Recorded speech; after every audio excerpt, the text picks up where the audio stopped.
নবী সাল্লাল্লাহু আলাইহি ওয়াসাল্লামের জন্মের আগেই তার বাবা চলে যান, ইতিম মুহাম্মদ সাল্লাল্লাহু আলাইহি ওয়াসাল্লাম। তার মা আমিনা 6 বছর বয়সে ইন্তেকাল করেন। সিচুয়েশন বুঝতে পারছেন? 6 বছর একটা বাচ্চার বাবাও নাই মাও নাই। তার দাদা আব্দুল মুত্তালিব তাকে সাথে রাখেন, খুব আদর করেন, খুব মহব্বত করেন, যেখানে যান সাথে করে নিয়ে যান। তিনি নেতা মানুষ, তার পাশের চেয়ারে তাকে বসতে দেন, বলেন আমার এই নাতি একদিন সাইয়্যেদ হবে, নেতা হবে, এই কথা বলেন।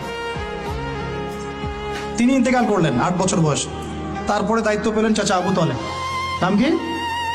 এই 8 বছর বয়স থেকে নিয়ে নবী সাল্লাল্লাহু আলাইহি ওয়াসাল্লাম নবী হয়েছেন 40 বছর বয়সে, আর মক্কায় ছিলেন 13 বছর, প্রায় 53 বছর।